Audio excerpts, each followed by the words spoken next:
Good afternoon, and we are live on another Friday afternoon at 12 o'clock. Thank you for joining me on another Friday live. I don't take your time and your presence for granted.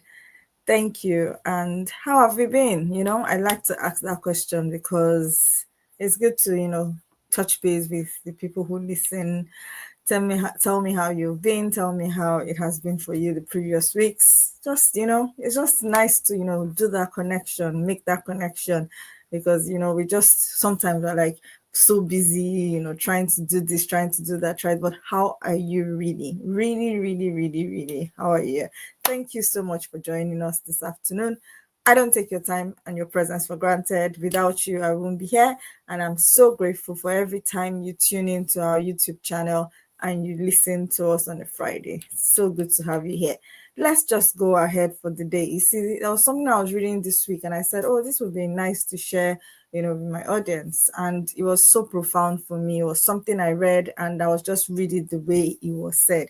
It says, awareness, sometimes awareness tricks us into expecting instant transformation. So because you are aware of your situation, because you are aware of, certain problem, because you are aware of, your idiosyncrasies, you are aware of the things that keep you stuck, your brain now tricks you into thinking, oh, you should know better, you can do better. So it tricks you into, expecting instant transformation.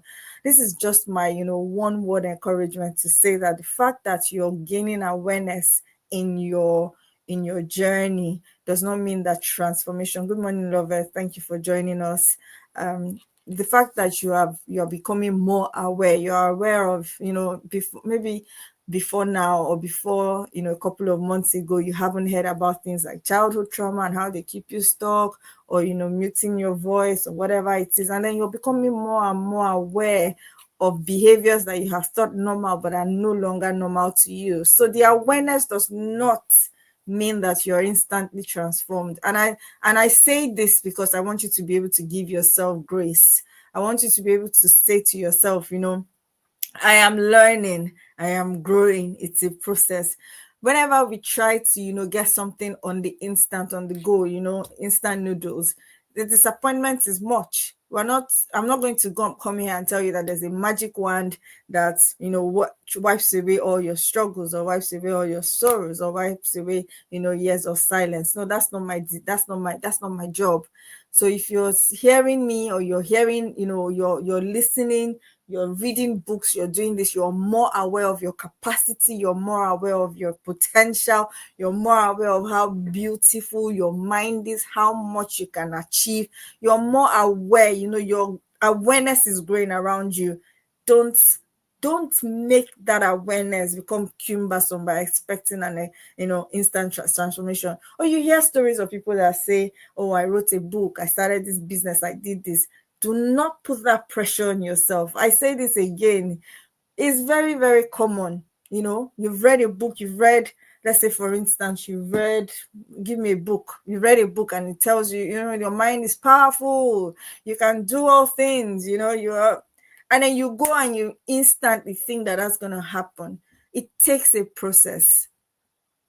So let me just continue reading what I have said, what I read. It says, if when you notice a pattern and then you assume you should immediately stop doing it, the very next time you repeat it, you call it failure instead of what it really is: normal human process of unlearning. So there's a process of unlearning. There's a process of learning and relearning. It's not automatic. I read these things so that we can give ourselves grace. Like, let's give an example. It says, realizing that always saying yes when you mean no, then you get angry at yourself when next you do it. And it's normal to get angry at yourself. But from today, I want you to say, okay, this is Debbie. This is who I am. This is what I'm learning. Give yourself grace, because giving yourself grace is one of the greatest things you can do for your own growth. You don't frustrate your growth. Don't frustrate your growth by expecting too much, by putting unnecessary, you're putting a timeline. It's good to have a timeline, but who tells you that it takes that long for it, that the seeds that have been planted to grow? When you understand your anxiety triggers, and the next time your child does something, you yell, give yourself grace. There's a planting time, and then there's an harvest time. There's a harvest time. So give yourself grace. Instead of feeling like a failure, I've always said it here, don't come to yourself with judgment. You won't do it to your friends. When your friends come to you and they tell you how they failed on something, or how, things they wish they had done better, you say, oh no, we're all human. Give yourself that same grace. Give yourself that same grace. Knowing, like, or for instance, when you stress eat, you're telling yourself, next time when I'm stressed, I'm not going to eat sugar, I'm not going to do this, I'm not going to do that. Give yourself grace. The fact that you're even catching your pattern, the fact that you're even aware of the things that are going on around you, the fact that you're noticing your triggers, the fact that you are becoming more aware of your weaknesses is a plus. Because it's also possible to go through life and not notice that there's anything wrong. All you know is that, things are just the way they are. You haven't even noticed that it's a pattern. You haven't noticed that it's a stress trigger. You haven't even known that it's an anxiety trigger. So understanding gives you the illusion of control, but knowledge alone doesn't rewrite habits built over years or decades. Neural pathways need time, they need practice and patience to shift. So you've heard me in the last 6 weeks. You've done we've talked about the Rediscovery Series. This is the sixth week. You've heard, say yes when you mean yes, say no when you mean no, little shifts that you can do. Give yourself grace. These things need time. It also needs practice. It also needs patience. So when you welcome yourself to this platform this morning, say, I'm going to be patient with myself. I'm going to be patient with myself, patient enough to practice what I hear, patience enough to practice what it is that I am learning, patient enough for me to allow the seeds, the roots to take the seeds to take root and grow and become a tree. And I think that's one of the greatest things that hinder us as humans. We're not patient enough to stay on a matter until we see that matter through. So you start to undo the things that you've learned by saying, oh, I'm failed again. Oh, I feel bad about myself. You start to judge yourself. You start to criticize yourself. And remember, all these things comes from our subconscious. So when you're not giving it any room to grow, you're not giving it any room to be hello Ayo, thank you so much for joining us. You're not giving it any room, to find space to become. Becoming is not a one day activity. It's not a 6-week activity. It's even not a 90-day activity. The fact that we run programs and we say 5 weeks, 90 days, 1 year, is not enough. You have to stay in it. You have to sit in it. You have to marinate in it for you to get the fragrance. And then this morning I was reflecting as I was, great to be here. Thank you so much, Bukola. As I was reflecting and I was, thinking about so many things, and I said, growth is a profound process. And honestly speaking, nobody has that timeline. Nobody has that timeline. So you plant a seed. Yes, the certain seeds take time. Certain things don't take time. And the more you can master yourself, self-mastery, just keep at it. The deeper you go, you're not, what kind of seed are you? Just those were the questions that were coming to me this morning. What kind of seed are you? Are you, or the farmer? Are you the one that keeps on uprooting and checking? When you meet yourself with kindness. When you meet yourself with, see, anything that goes wrong in your life is a message. Any emotion, anything that shakes you, anything that rattles you is a messenger. Treat it as it is. It's a messenger. So why do I get rattled when my child talks to me in a certain way? Why do I get rattled when certain things happen? I keep saying it here. Be curious about behavior. Don't judge it. Be curious. Bring it home. Ask yourself questions. And remember that these things take time. They take practice. So I will just go into my topic, for today. But before I go in there, let me read one more line from that which I read this week, which I thought was so profound for me. And I said I was going to share with my audience. It says, the next time you catch yourself repeating a known pattern, pause and ask, am I expecting change faster than humanly possible? Some of us want to become this overnight. It's good. It's good. Speed is good, but there's a human process of unlearning. So there's a unlearning process, then there's a learning process and a relearning process, and then there's now a become process. For some people, it might be fast because they don't have so much to deal with. Some people, it will take years to dig out the bad soil before the good soil comes in, and before the plant takes root. So what if noticing the pattern is the progress right now? So even you noticing, what if that is your progress? Because there's also the person who doesn't ever notice. Have you not met those people? Tell them that they are wrong. They say, oh, that's what I am. That's who I am. They push back. But you are noticing. You are saying to yourself, I need to do better. I need to become better. That there is progress. Awareness is your progress. So yes, there's a step. There's a step that happens. There's a progress that happens. Awareness is the first step, but awareness also is a progress, because you can stay in oblivion and remain who you are forever and not change, and your situation doesn't change because your mind doesn't change, your reactions don't change, your habits don't change. So awareness also is progress. So I congratulate every one of you today. We're all making progress. We're all making awareness is big progress. Stay in your learning, stay in your pursuit of knowledge, stay in whatever it is that feeds your spirit, your soul. Stay in it. That gives you the reminder that there is more to life, that there is more to living, that there is more out there that you can become. Stay in it. As you stay in it, you progress from awareness, and then you start to do your learning process, your relearning process. So let's go on for today. Our topic for today was beyond the face, reclaiming the voice you silenced to survive. So we've been doing 6 weeks. We've done we've done 6 weeks of this Rediscovery series, and today is the final session of our Rediscovery series.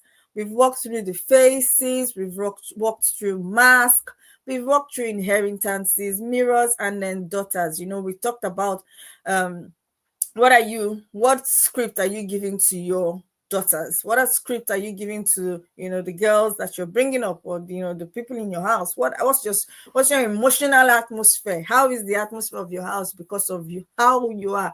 We've talked so much about these things, and now today we're going to be going beyond the face and into something deeper, your voice. Let me ask you, when did you first learn that your voice was too much? You know how they say, oh, keep quiet, your own is too much.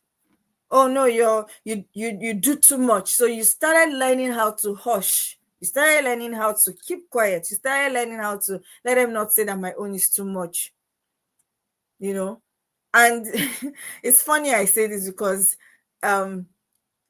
somebody was talking to me yesterday, and the person said, why didn't you call me to ask for help? Honestly speaking, I didn't call for the real reason that I wanted my children to learn resilience. So we're supposed to go somewhere, and then there was no means of transportation. So I told the girls we're going to walk. It was raining, it was pouring. So we're going to work, and they said, why don't you call XYZ to come and pick us up? I said, I'm not going to call anybody. You're going to walk for 30 minutes. My 5-year-old was not having it. She was so upset.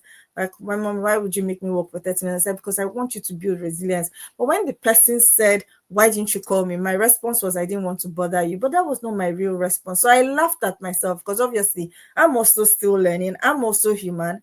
And I caught myself saying, I don't want to bother you, even though the real reason was I wanted the girls to learn.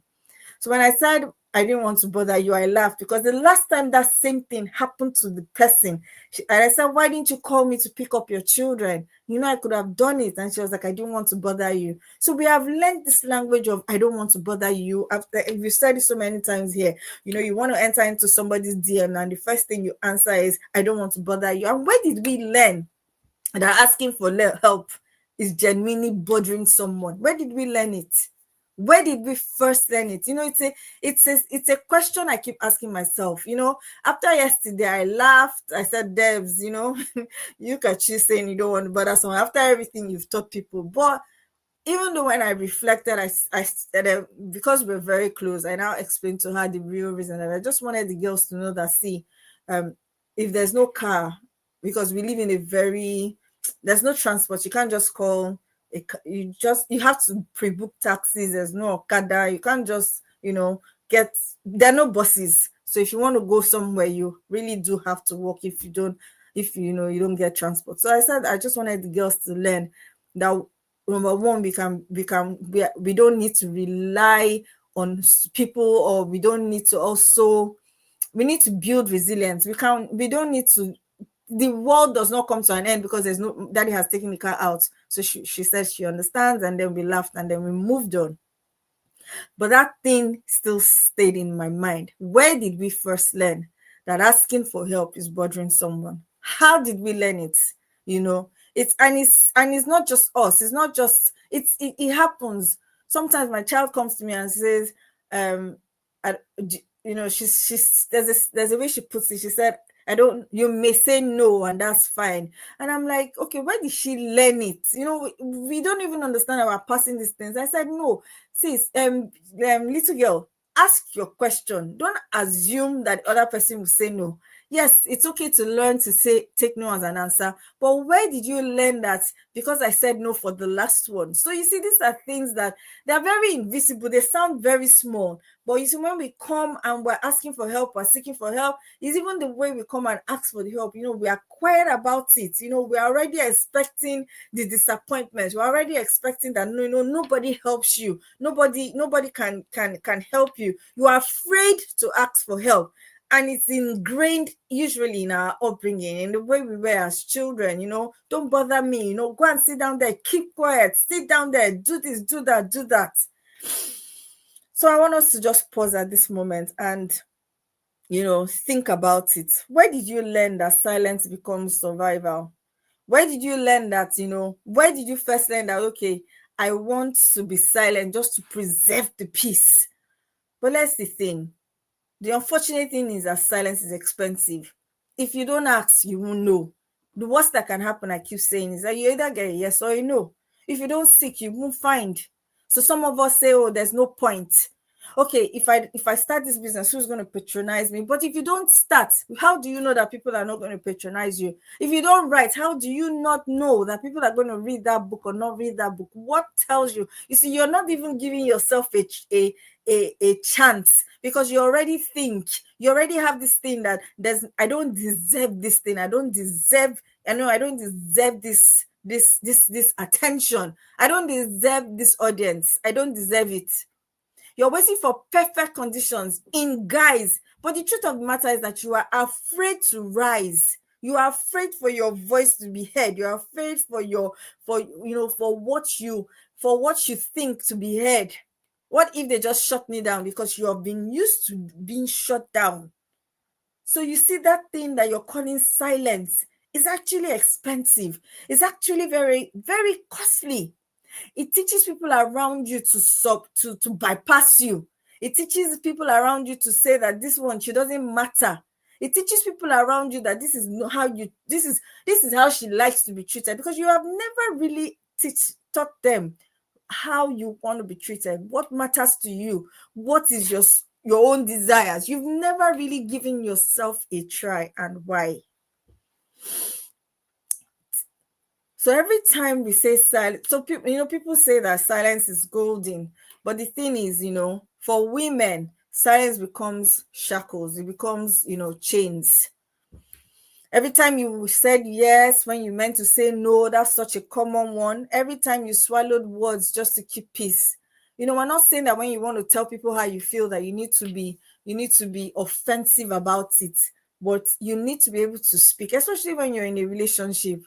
You have children, you need to teach them this is our pattern of communication. You have a husband, you tell him, okay, this thing doesn't sit well with me.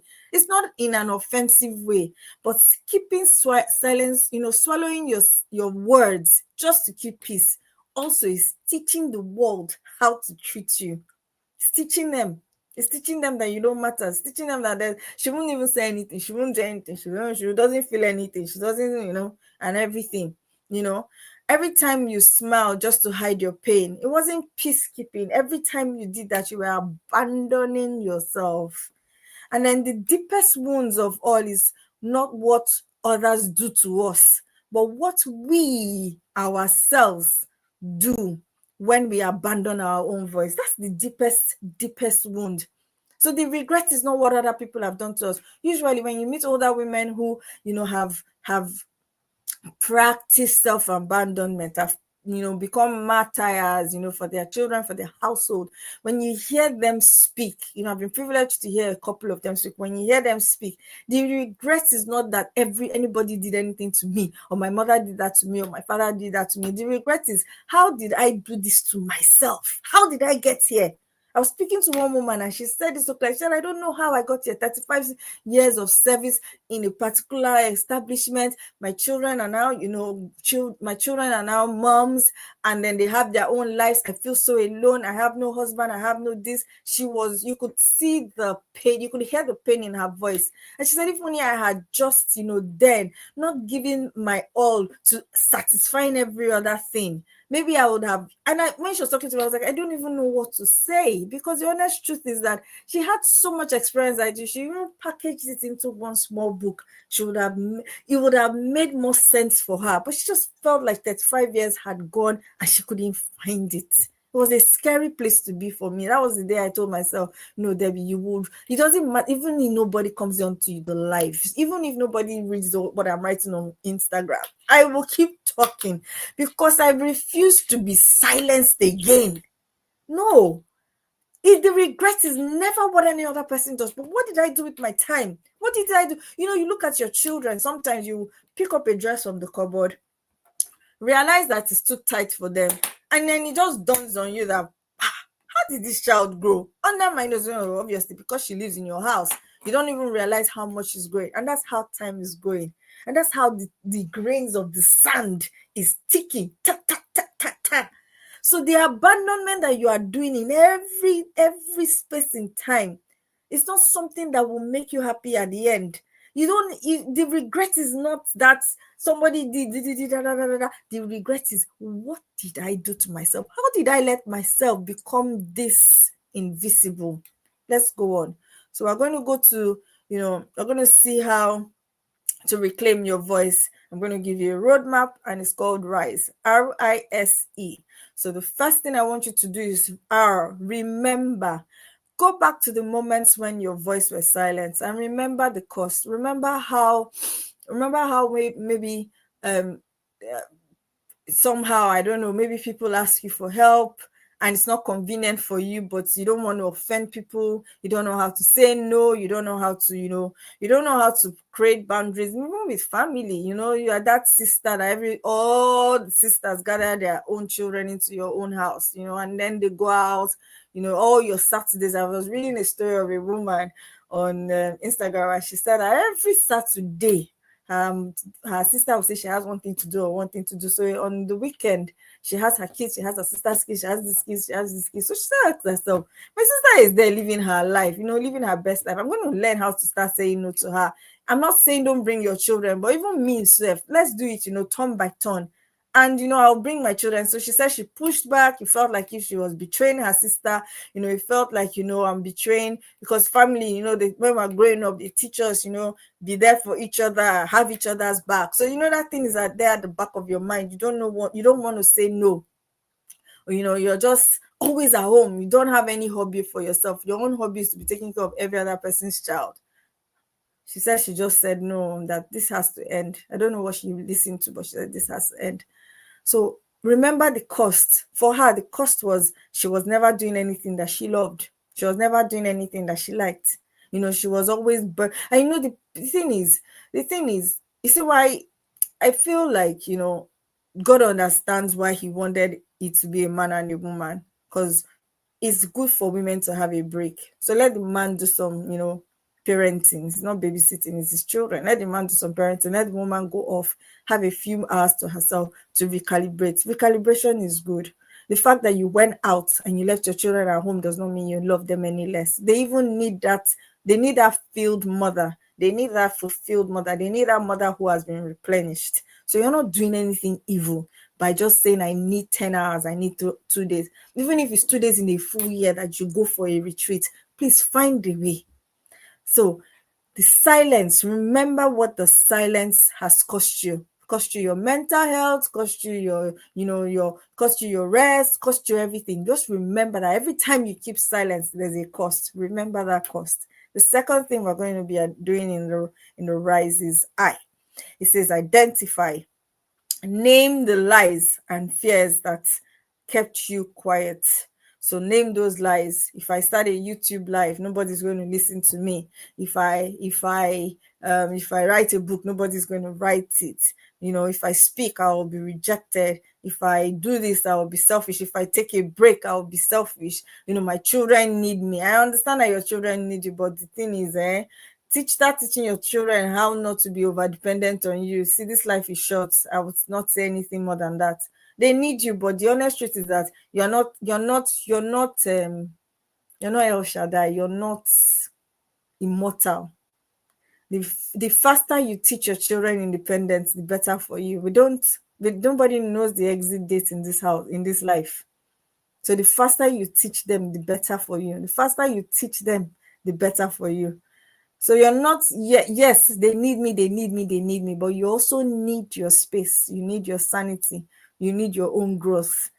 The next thing we're going to be doing is to speak. So dare to speak your truth. Is there anyone, here who has somebody around them and they're constantly asking you for help, you're constantly babysitting, and you're not comfortable with it? You would also love to have a little space, to have a little child-free, day.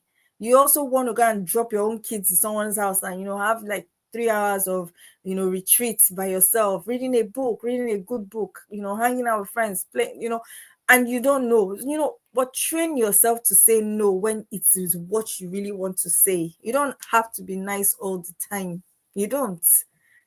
Voice is like a muscle. It grows with you. So practice saying no. Practice asking your partner, your husband. Practice asking. See, let Sunday be a rest day. I don't want to go into the kitchen on Sunday. I don't want to make an elaborate meal on Sunday. And nobody is hurt. Practice it.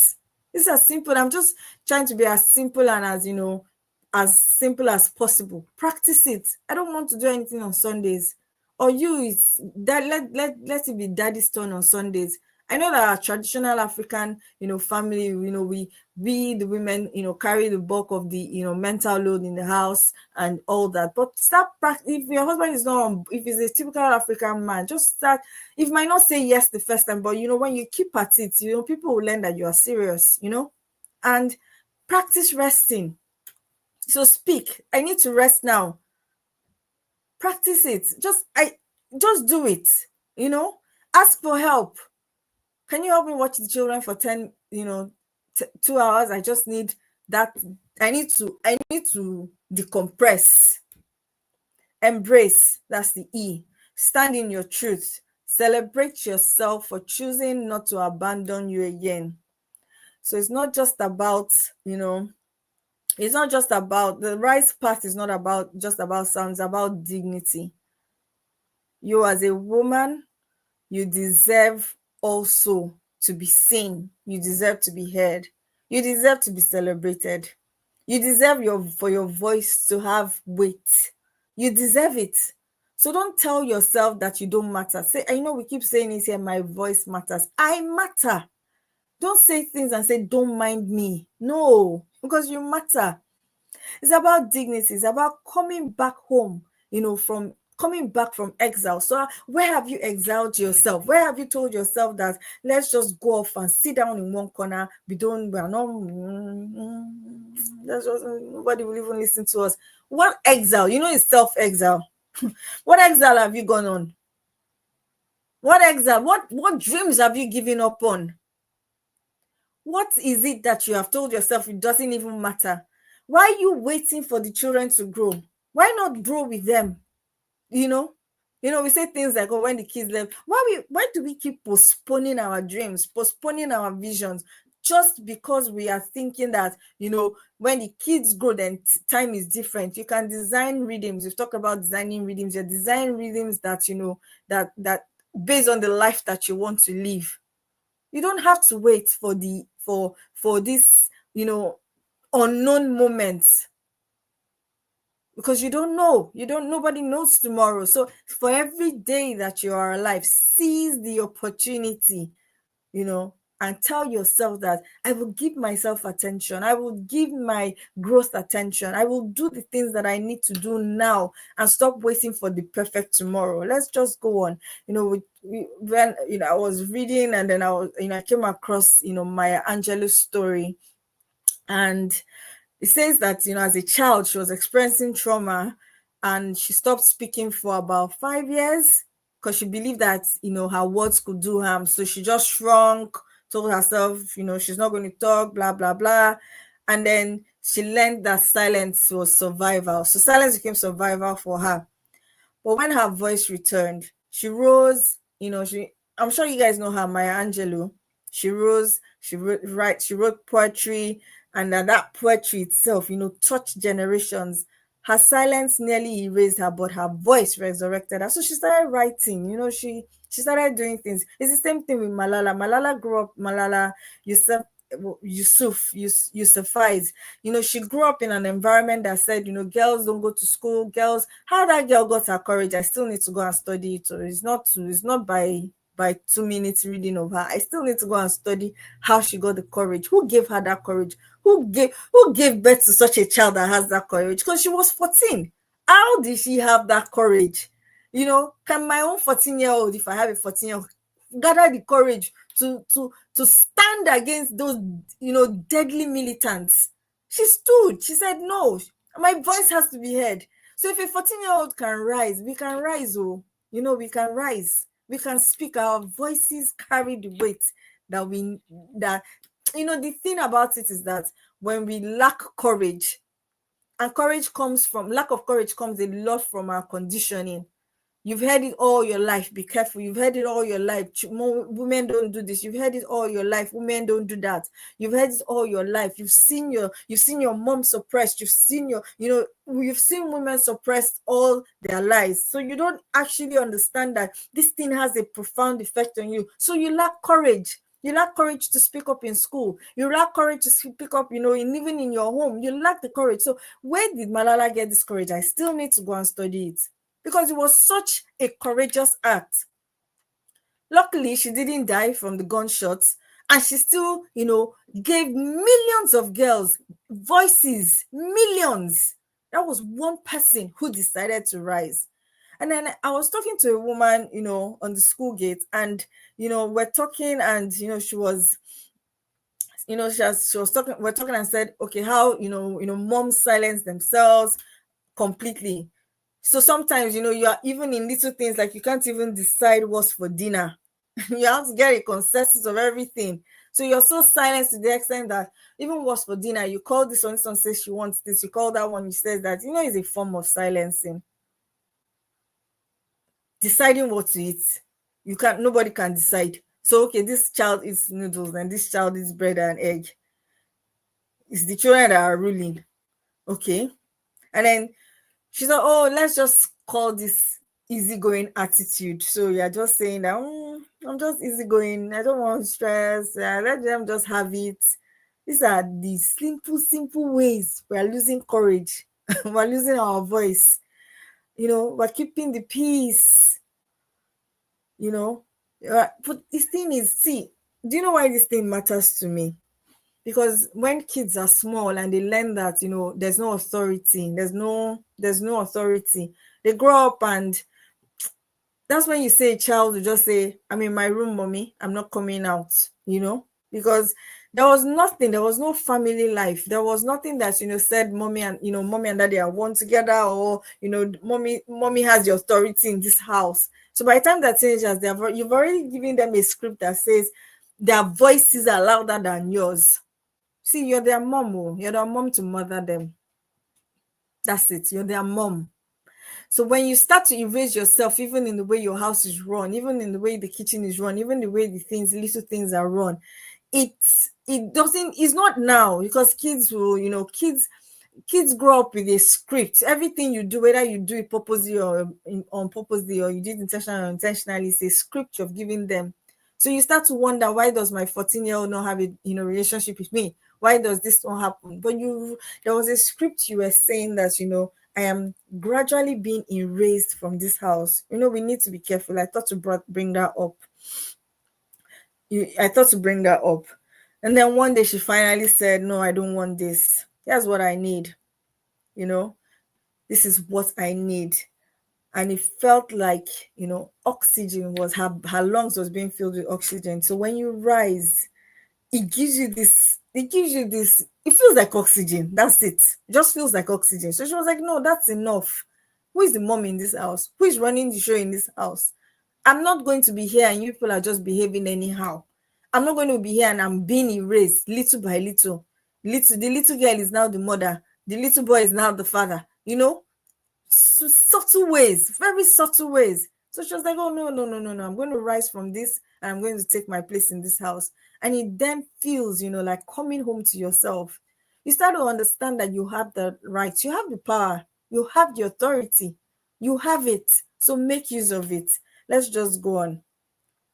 So I'm going to use a framework now. It's called V.O.I.C.E. So now we're talking about reclaiming the voice that you silenced to survive. So that voice there, I'm going to run it into a framework. And the first thing you're going to do is to reclaim your voice. Is not just enough, for you to decide to speak. For us, silence has become layered into our bones. So it's not just enough. I'm not just saying, okay, rise and speak. No, that would be very inadequate. That would be very inadequate. For us, silence has been layered into our bones, and it has been taught by culture, it has been taught by family, and even survival. So the first thing you want to do is to validate. Validate. Don't dismiss what you feel. That's the first thing you want to do. How we say for children, let's validate their feelings first. Validate how they feel. It's the same thing for you. Validate. If someone says, so instead of telling yourself, I'm just being dramatic, I don't like this thing and I'm speaking out that I don't like this thing. Don't give yourself that label of, I've warned us about labels and I've warned us about judgment. When you talk to yourself kindly.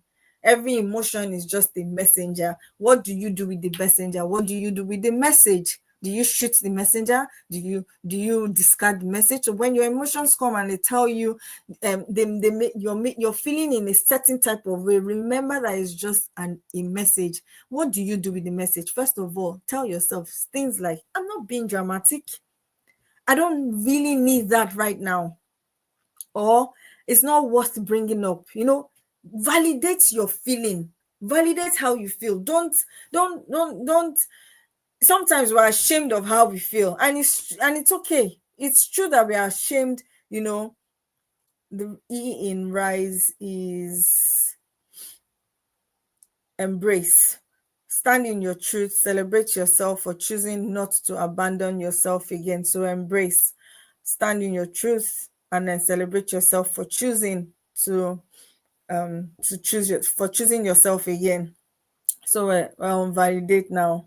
Validation sounds like, what if this is real? My emotions are data, not defects. I'm not too much. I'm alive. So if someone comes to you and says to you, you're too much, your own is too much. No, no, no, no, no. I am not too much. I am alive. I'm not too much. I'm alive.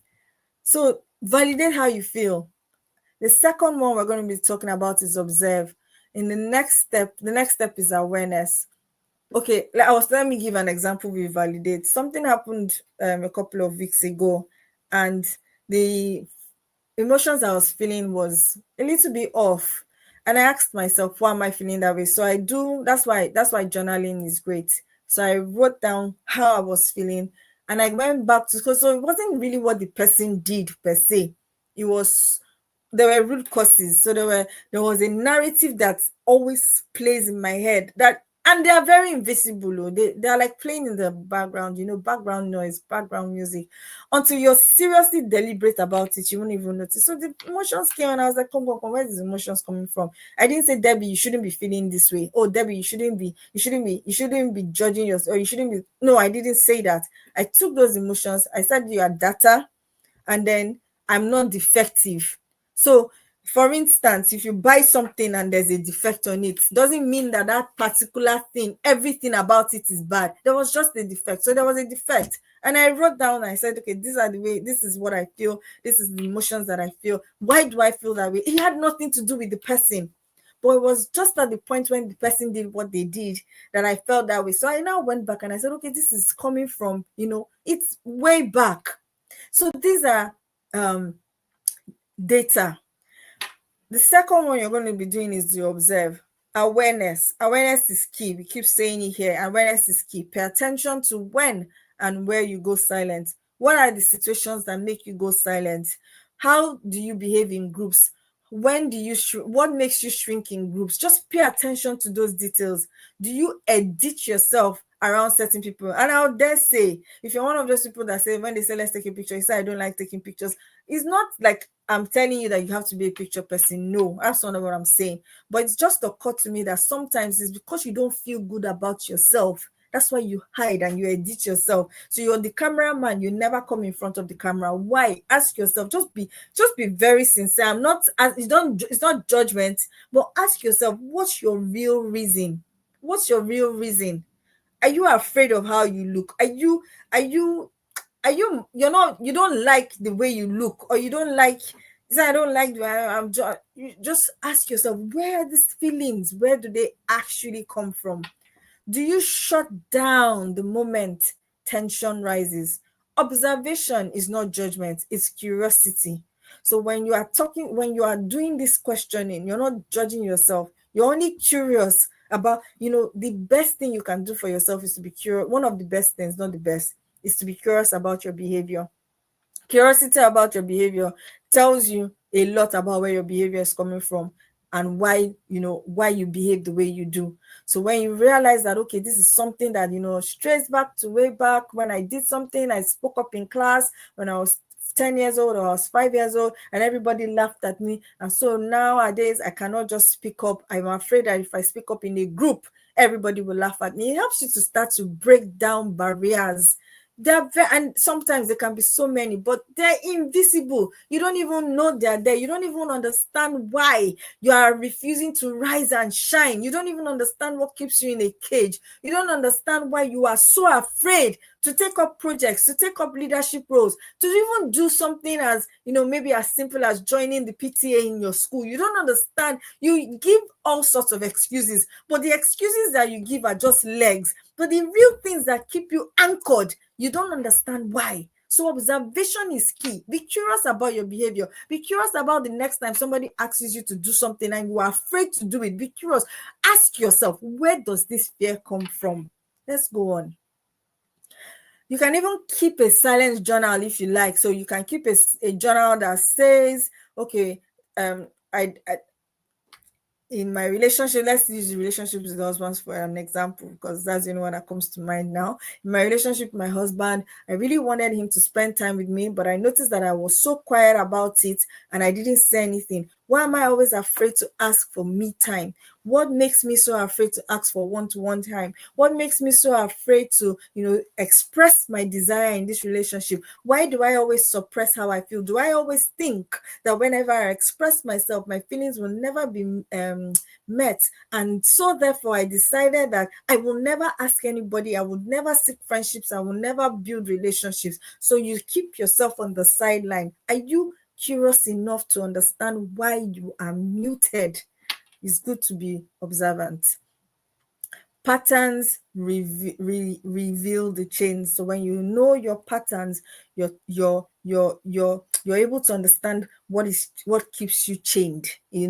What did I feel? What did I choose instead of speaking? Did I shrink again? How many times this week did I shrink? So these are questions you can be curious. Be curious. Don't I would say it 100 times, don't judge yourself. Be curious, don't judge. If you judge yourself, you're not giving yourself room for growth. When you judge yourself, you're telling yourself that I am okay where I am. I am just this is putting myself, you're putting yourself on, you're making your criticizing yourself. It doesn't bring growth. Curiosity is what makes you think, okay, so how do I change this pattern? Inquire. Now we dig deeper. Ask yourself, that's the I. What am I afraid of will happen when I speak? Address your fears. Is it the fear of rejection? Is it the fear of conflict? Is it the fear of shame? I'll be abandoned. It looks safer to be quiet. I will look foolish. I will look weak. I will look selfish. Inquire. Inquiry isn't comfortable, but it's where the chains start to loosen, because when you name the fear, it loses the power over you. I was watching Orion and the Dark with my kids. I don't know, I just love the movie. And it was when Orion, when Dark came to Orion and was saying that, I'm dark and you're afraid of me. And he started, of course, it didn't go well at first, but eventually they became friends. They started knowing each other. Him and Darkness started knowing each other. But you see the familiarity with Darkness, and then at the like three-quarter part of the movie, the Darkness said, I can prove to you that you're no longer afraid and you can face your fears. And he says, why? He says, for instance, you're talking to me here and you're not afraid of me. You see, when you name it, when you can name what it is that is wrong, when you can name what it is that you feel, you remove the mystery around it. So as Orion was interacting with darkness, he was removing the mystery of darkness. He was removing, you see, there's devil in his head now. He could go to bed, turning off the lights and just sleeping. So when you name it, it loses the power to control. You see, the thing is that the darkness itself was not dangerous. The thing is the perception of Orion. He started to see that this darkness, there's nothing to it. But just before, 24 hours before, he was petrified. He was afraid. So you remove the mystery when you start to name it, when you're curious about your behavior and you start to name what it is that you feel. You remove the mystery around it. Choose. That's where trust is rebuilt. One choice at a time. Don't overwhelm yourself and say you want to do everything at once. You want to, you want to do this, you want to do that. Don't. Take one thing only at a time. Don't start with the hardest truth. Start small, something like say no to something you don't want, voice a preference. So they say, let's go out to eat, and everybody's choosing this. You say, okay, see, I understand that you guys want to eat in Mr. Biggs, but I'd rather go to McDonald's, I'd rather go to Chicken Republic or whatever it is. Speak your preference. You might not even go to the Chicken Republic, but don't ever just say my own feelings don't matter. Every other person's feelings matter more than you. No, don't put yourself in that shoe. Share one honest feeling. Just start small. Each choice tells your inner self, I'm not going to abandon you again. Over time, these small choices build a foundation of trust strong enough to carry bigger truth. So when you start to, you start to do things small, you start to build muscle for the bigger things that you need to face. If you're selling cake, for instance, and the first client you approach says no to you, because you have built yourself in little things, that rejection does not feel like rejection per se. You start to understand that, you see, it's not, you don't translate rejection as I am not enough. Rejection is rejection. The person didn't want it, and that's fine. So it's not because you're not enough that they didn't want what you're selling. You see, all these things start to change your mindset. And the last is embrace. Finally, again, celebrate. The step matters because your brain needs to mark progress. There's a reason you're supposed to write your small wins, because when you write your small wins, your brain is registering progress. And you see, for the brain, this new pattern, he needs to rewrite it for in the brain for you. You're not just, it's not, so when they say celebrate your wins, it's not just a random thing. It's not a random thing. You're giving your brain something to remember that, okay, if we're able to say no in something small, then we are able to do, progress. We're able to, go higher and higher and, make higher decisions. So this step matters because your brain needs to mark progress. Every time you speak, no matter how small, pause and say, this was brave. I honored me today. You're giving yourself a book of remembrance, that says that if I could accomplish that yesterday, then I can do more tomorrow. It's baby steps. It's the same thing we do with our children. You don't go ahead and give them something big to do. You tell them something as small as tidy up your room, and then as they tidy up their room, and then you say, okay, this is a good job, and then you start to go on, and then as they grow older, you give them more chores, you give them place to wash, you give them toilets, you give them food to cook. But you don't start with a 2-year-old and say, come and cook rice. It's the same process. Your voice: validate, observe, inquire, choose, and embrace. Voice is a cycle. Every time you go through it, your voice grows stronger. Every time you silence yourself, your trust in yourself erodes. So it's a cycle. But here is the good news: trust can always be rebuilt. It can always be rebuilt. It's not. Is so the thing is, you I don't want you, like we started, this live. I said awareness does not mean automatic transformation. So I don't want you to think that if I fail now, then I've failed. I want you to have this mindset that says, I can do this over and over again until I get to the place where I want to be. You haven't failed. The only time you have failed is when you stop trying.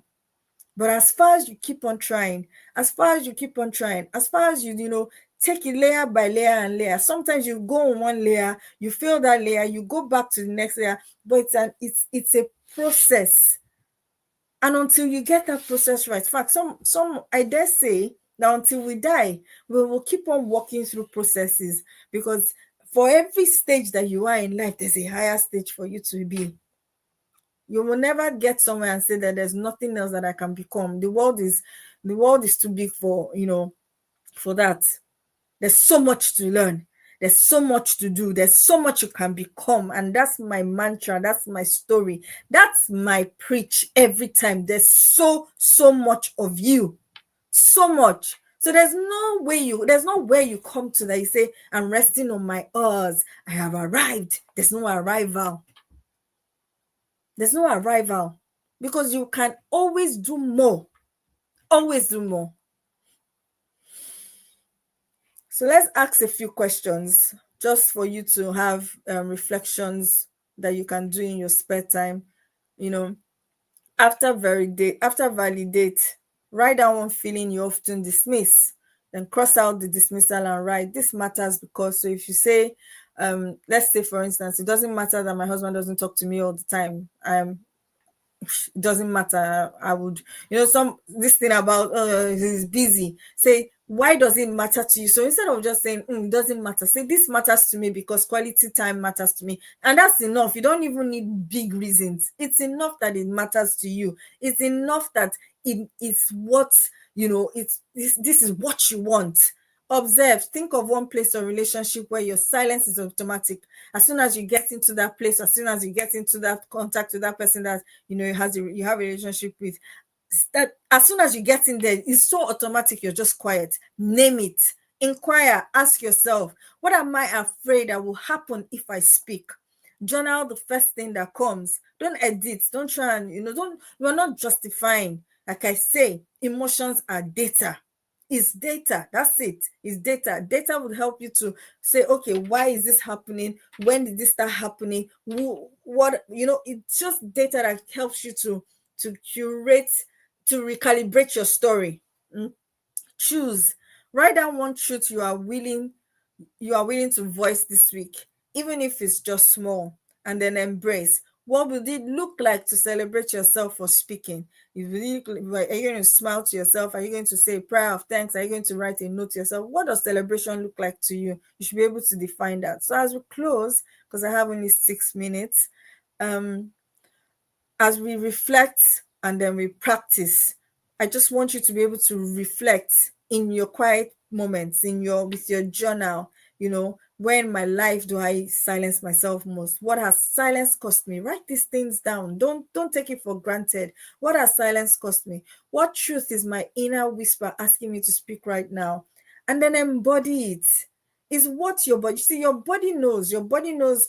Your body keeps the score. That's one. But your body also knows what you need. So when you find yourself becoming resentful, when you find yourself becoming restless, there's there's data there. Why are you resentful towards certain things? Why are you restless?